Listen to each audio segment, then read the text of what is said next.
జెడ్4 news. Welcome to Z4 news. Morning with VK కార్యక్రమానికి స్వాగతం. నేను మీ వంశీకృష్ణ గౌడ్.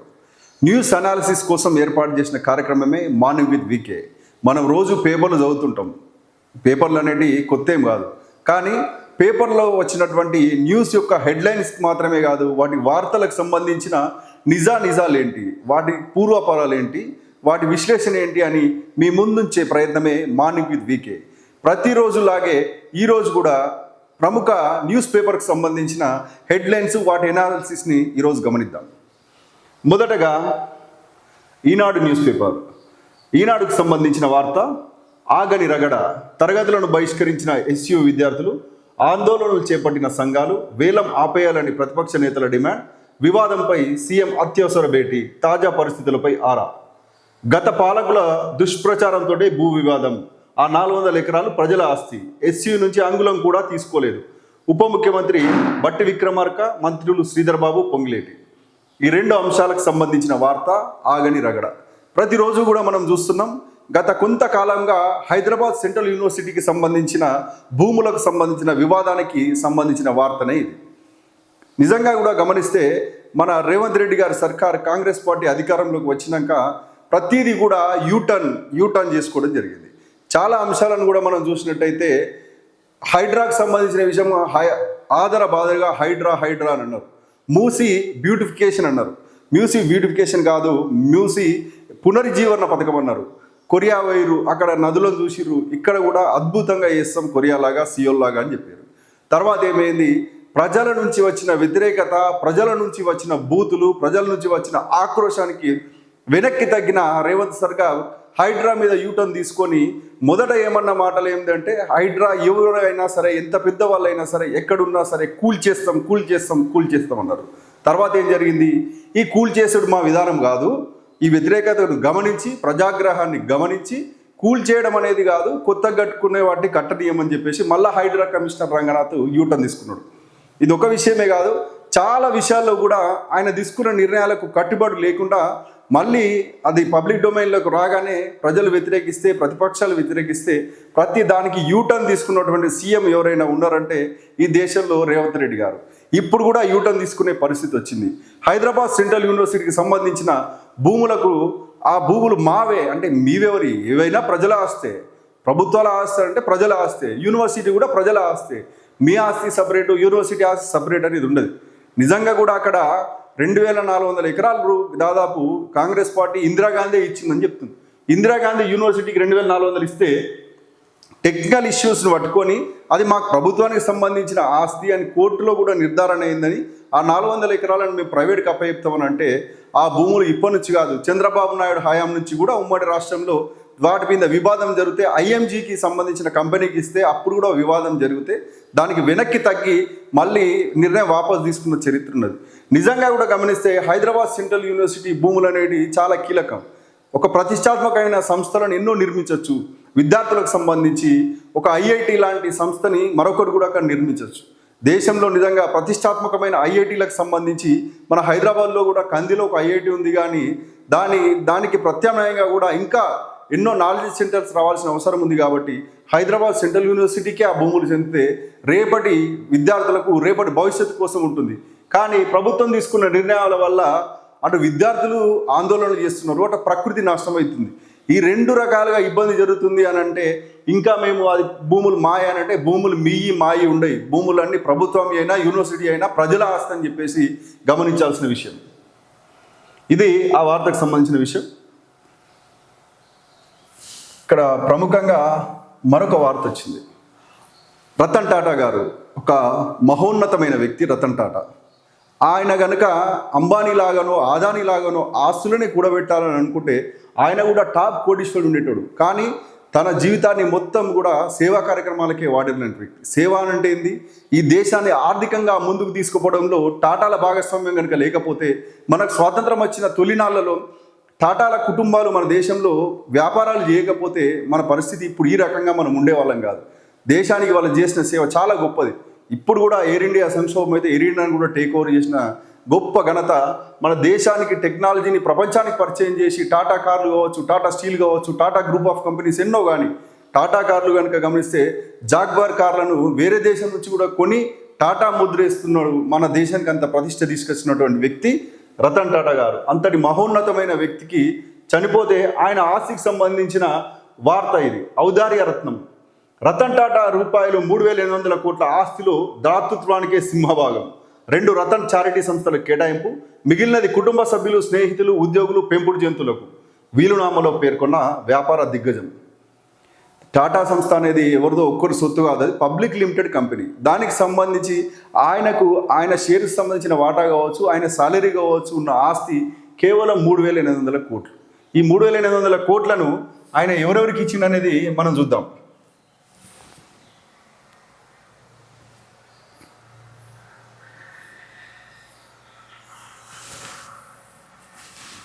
ఇక్కడ మనం చూసినట్టయితే బ్యాంకుల్లో ఫిక్స్డ్ డిపాజిట్లు, స్టాక్స్, ఇతరైన వాటితో కలిపి 800 కోట్ల రూపాయల ఆస్తుల్లో 3వ వంతును తన సవతి తల్లి కుమార్తెలు షిరిన్ జేజీబాయి, డియానా జేజీబాయికి రతన్ టాటా ఇచ్చారు.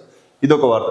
800 కోట్లలోని 3వ వంతును టాటా సంస్థ మాజీ ఉద్యోగి తనకు అత్యంత ఆప్తులైన మోహిని ఎం దత్తాకి ఇచ్చారు.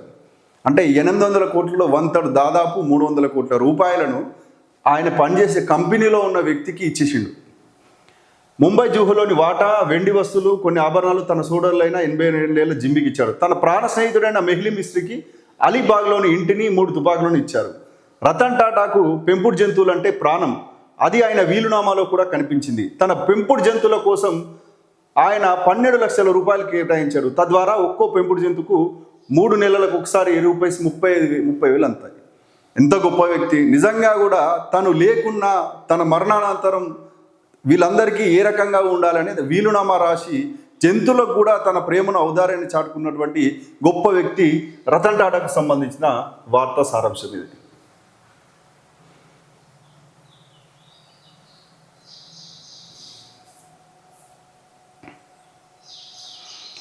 ఇవి ప్రధానంగా. మరొక అంశము రైతులకు కన్నీళ్ళ, ఇదొక అంశం వచ్చింది.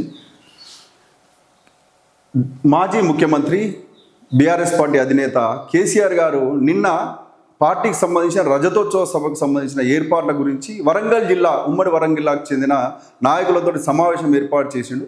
మీడియా సమావేశం కాకుండా అక్కడ అంతర్గతంగా మాట్లాడిన విషయాలను ఇక్కడ ఒక వార్తగా ఇవ్వడం జరిగింది. ఈ వార్త సారాంశం ఏంటంటే, రైతులకు కన్నీళ్ళ ఈ దుస్థితి వస్తుందని కలలో కూడా ఊహించలేదు. ప్రజలకు మనోధైర్యం ఇచ్చేలా పార్టీ రజతోత్సవ సభ. భారాస నేతలకు కేసీఆర్ దిశానిర్దేశం. మార్పు రావాలని కాంగ్రెస్ పార్టీని అధికారానికి తీసుకొచ్చిండ్రు. ఏ రకంగా అయితే 10 ఏళ్ళు మేము నిర్మించినామో ఆ నిర్మించిన వాటిని కూడా ఇప్పుడు ఇబ్బంది పెట్టుకుంటూ రైతులకు కన్నీళ్లు తెస్తున్నారు, రైతులకు ఆత్మహత్యలకు గురి చేస్తున్నారని చెప్పేసి కేసీఆర్ గారు నిన్న వరంగల్ నాయకులతో ప్రస్తావించడం జరిగింది. ఇది ఈ వార్తా సారాంశం. నెక్స్ట్ మరొక దినపత్రిక సాక్షికి సంబంధించిన వార్త. ఇక్కడ సేమ్ ఎస్యూకి సంబంధించింది ఒకటైతే, ఇక్కడ ఒక ఇంట్రెస్టింగ్ వార్త మరొకటి ఉంది. 94,000 సరికొత్త గరిష్టానికి చేరిన బంగారం ధర. ఒక్క రోజులోనే 2,500 పెరుగుదల. లక్ష దిశగా పయనిస్తున్న పసిడి. ఏడాదిలో ఏకంగా 24,000 మించిన ధర. 2024 ఏప్రిల్ 1న 70,000 ఉంటే 2023 ఏప్రిల్లో 34,100 దూసుకు వెళ్ళిన విలువ. 5 ఏళ్లలో రెండింతలు దాటిన గోల్డ్ రేట్. పసిడి అంటే బంగారం అంటే భారతీయులకు ప్రేమ, భారతీయ మహిళలకు ప్రేమ. బంగారం అంటే కేవలం ఆభరణాలుగా కాదు, భవిష్యత్తుకు ఒక భరోసాగా, మా కుటుంబానికి కష్టకాలంలో ఆదుకునే వస్తువుగా బంగారాన్ని చూస్తారు. దాన్ని ఏదో ఆర్భాటానికి మాత్రమే కాకుండా తమకేమైనా ఇబ్బంది కలిగినట్టు బంగారాన్ని లోన్ తీసుకోవడం కావచ్చు, బంగారాన్ని అమ్ముకోవడం కావచ్చు చేస్తారు. కాబట్టి భారతీయులను బంగారాన్ని వేరు చేయలేం.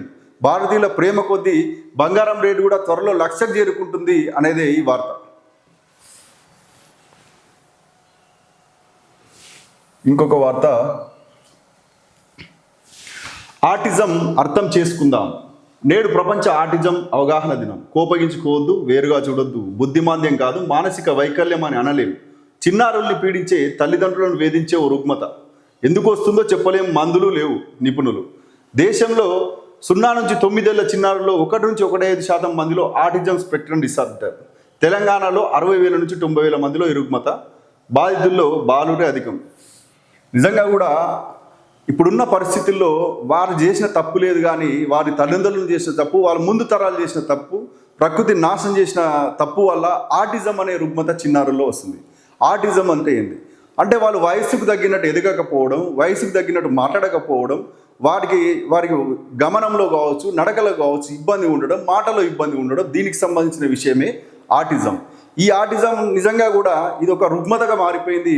చాలా కుటుంబాల్లో, మన గ్రామాల్లో కావచ్చు, పట్టణాల్లో, నగరాల్లో అంతటా కూడా ఆటిజం సంబంధించిన పిల్లల్ని మనం చూస్తున్నాం. ఈ ఆటిజం అనేది ఒక రుగ్మత కాదు. వారిని ఏం చేయాలంటే వారిని ఒక డిఫరెంట్గా చూడకుండా వారితో ప్రేమగా ఉండాలి, ఆటిజం ఉన్న పిల్లలతోటి లాలనగా ఉండాలి అనే నిపుణులు చెప్తున్నారు. కాబట్టి ఈరోజు ఆటిజం సంబంధించిన అవగాహన దినోత్సవం సందర్భంగా దీని గురించి మనం చర్చించాం.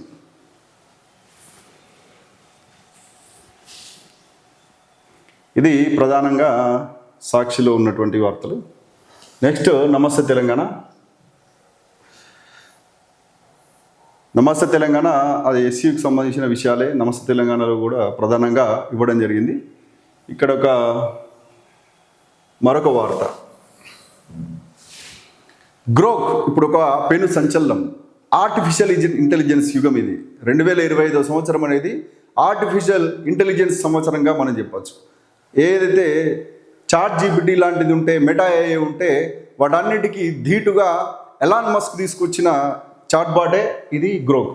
ఈ గ్రోక్ ఇప్పుడు రాష్ట్ర రాజకీయాలను కాదు, దేశ రాజకీయాలను కూడా సంచలనంగా మారింది. వారికి సంబంధించిన విషయాలు ఏ రకమైన నిజాలు చెప్తున్నాయి అని ఒక పార్టీ ఇంకో పార్టీని విమర్శించుకుంటూ, బీజేపీకి సంబంధించిన విషయాలు ఇలా చెప్తుంది, బీఆర్ఎస్కి సంబంధించిన విషయాలు గ్రోక్ ఇలా చెప్తుందని అంటే దానిలో భాగంగానే ఈరోజు మనం ఇక్కడ చూస్తున్నాం. గ్రోక్ చెప్పిన గ్రోత్ స్టోరీ. కేసీఆర్ పాలనలో తెలంగాణ ప్రగతి పరుగులు, గణనీయంగా పెరిగిన GSDP, తలసరి అభివృద్ధికి ఇరుసుగా మారిన హైదరాబాద్, కాళేశ్వరం రైతు బంధుతో సాగుబాగు, సుస్థిరమైన ప్రభుత్వం ఉండటంతో వేగవంతంగా సంస్కరణల అమలు. గ్రోక్ చెప్పిన గ్రోత్ స్టోరీ అంటే కేసీఆర్ గారు 10 సంవత్సరాల పాలనలో అన్ని రంగాల్లో తెలంగాణ రాష్ట్రం పరుగున పెట్టింది. రైతులకు ప్రాజెక్టుల వల్ల రైతులు ఇక్కడ భూములు సస్యశ్యామలంగా మారినాయి, ఆంధ్ర ప్రాంతంగా మారింది, ఆంధ్రకు ధీటుగా మారిందని చెప్పేసి ఒక స్టోరీ అయితే, పరిశ్రమలు కావచ్చు, ఉపాధి కావచ్చు, సేవా రంగంలో కావచ్చు, IT కావచ్చు, ఇలా అన్ని రంగాల్లో కూడా రాష్ట్రం యొక్క GSDP పెరిగి రాష్ట్రం దేశానికి ఆదర్శంగా ఉందని చెప్పేసి గ్రోక్ చెప్పిందని చెప్పేసి గ్రోక్ చెప్పిన గ్రోత్ స్టోరీ సారాంశం.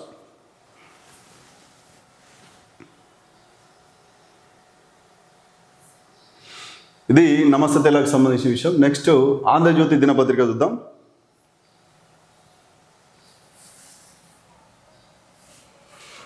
ఇక్కడ ఒక ప్రధానమైన వార్త ఇది. ఈరోజు మన దేశ అత్యున్నత వ్యవస్థ పార్లమెంట్లో ఈ బిల్లు ప్రవేశపెట్టబడుతుంది. దానికి సంబంధించిన వార్త మనం గమనిస్తే, వక్ఫ్పై డి అంటే డి, నేడు లోక్సభలో బిల్లు, చర్చకు 8 గంటల కేటాయింపు, BAC నుంచి ప్రతిపక్షాలు వాకౌట్, మైనార్టీల్లో అనవసర భయాన్ని సృష్టిస్తారన్న మంత్రి రిజిజు, బిల్లు రాజ్యాంగ విరుద్ధమని సభలోనూ చెప్తాం ఓవైసీ. వక్ఫ్ బోర్డు ఏదైతే ముస్లింలకు సంబంధించిన ఆస్తులకు సంబంధించిన ఒక బోర్డు వక్ఫ్ బోర్డు. ఈ వక్ఫ్ బోర్డుకు సంబంధించి వక్ఫ్ బోర్డు సవరణ బిల్లు అని చెప్పేసి బీజేపీ సర్కార్ కేంద్రంలో నేడు పార్లమెంట్లో ప్రతిష్టాత్మకంగా ప్రవేశపెడుతున్నటువంటి సంస్కరణల్లో ఇది ఒక ముఖ్యమైన సింహభాగంగా చెప్పవచ్చు.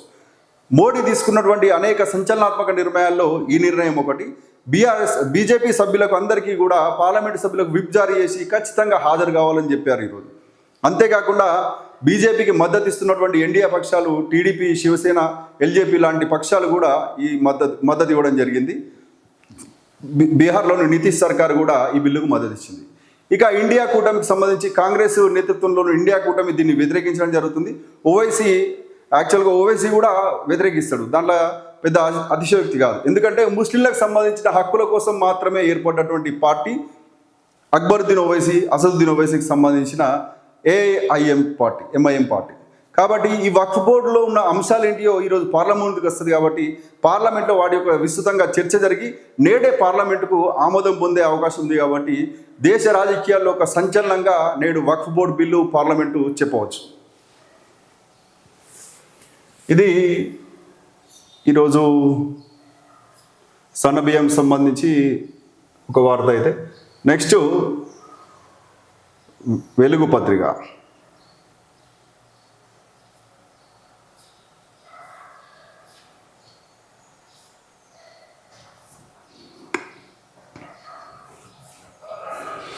వెలుగులో ప్రధానంగా దీనికి సంబంధించే సన్నబియ్యంకి సంబంధించి ఇచ్చారు. సన్నబియ్యం సంబురం రాష్ట్ర వ్యాప్తంగా రేషన్ షాపుల ద్వారా పంపిణీ జిల్లాల్లో ప్రారంభించిన మంత్రులు ఎమ్మెల్యేలు సన్నబియ్యం చూసి మురిసిన జనం క్వాలిటీగా ఉన్నాయని కితాబు 4 సభ్యులున్న కుటుంబానికి ప్రతి నెల 1200 ఆదా రాష్ట్ర ప్రజలకు 10,000 కోట్లకు పైగా లబ్ధి క్వాలిటీ బాగుంది ప్రభుత్వం ఇచ్చిన సన్నబియ్యం క్వాలిటీ బాగుంది బయట కొనుక్కున్న బియ్యం లాగే ఉన్నాయి టేస్ట్ బాగుంది అని మడూరు ప్రణతి అని వరంగల్కు చెందిన ఒక మహిళ చెప్పడం జరిగింది నిన్నటి నుంచి ప్రతిష్టాత్మకంగా రాష్ట్ర వ్యాప్తంగా సన్నబియ్యం సంబరం అనే పేరుతోటి సన్నబియ్యాన్ని రేషన్ షాపుల ద్వారా ఇస్తున్నామని చెప్తున్నారు నిజంగా కూడా సన్నబియ్యం తినే రకంగా ఉంటే అది సామాన్యుల కుటుంబాలకు కొంత వెసులుబాటు ఉంటుంది వారికి సంబంధించిన ఖర్చులు తగ్గిపోతే వారి ఆదాయాన్ని పోగు చేసుకొని వేరే వాటి కోసం ఉపయోగించుకునే అవసరం ఉంటుంది కాబట్టి సన్నబియ్యం సంబరం అనే పేరుతోటి ఈ రకంగా కాంగ్రెస్ పార్టీ రాష్ట్ర వ్యాప్తంగా ఉన్న అన్ని రేషన్ షాపుల్లో సన్నబియ్యం పంపిణీ ప్రారంభం చేయడం జరిగింది ఇప్పుడు ప్రాథమికంగా ఇప్పుడైతే క్వాలిటీ బాగానే ఉందని చెప్తున్న వార్త దీనికైతే నిజంగా కూడా ఇదే కంటిన్యూ చేస్తే బాగుంటుంది ఇదే చిత్తశుద్ధిని ఎప్పటికీ కంటిన్యూ చేసి సామాన్యులు తినదగ్గ సన్నబియ్యం ఇవ్వాలని మనం కోరుకుందాం ఇది వెలుగుకు సంబంధించిన వార్తలు ఇవి ఈ రోజుకు సంబంధించిన ప్రముఖ న్యూస్ పేపర్కి సంబంధించిన హెడ్లైన్స్ వారి యొక్క ఎనాలసిస్ మీ ముందుంచే ప్రయత్నం చేయడం జరిగింది ఇదే రకంగా ప్రతిరోజు కూడా వార్తలకు సంబంధించిన విశ్లేషణలను వార్తలను పేపర్లో ఇచ్చిన వార్తలుగా కాకుండా వాటి లోతులను పరిశీలించి వాటి పూర్వపరాలను మీ ముందుంచే ప్రయత్నమే మార్నింగ్ విత్ వీకే మాకు ఖచ్చితంగా మీ సపోర్ట్ అవసరం ఉంది కాబట్టి ప్రతిరోజు నోటిఫికేషన్స్ మీకు అందాలంటే Z4 ఛానల్ ఖచ్చితంగా సబ్స్క్రైబ్ చేయండి నచ్చితే లైక్ చేయండి మీకు నచ్చిన వాళ్ళకి షేర్ చేయండి అని కోరుకుంటూ అప్పటి వరకు సైనింగ్ ఆఫ్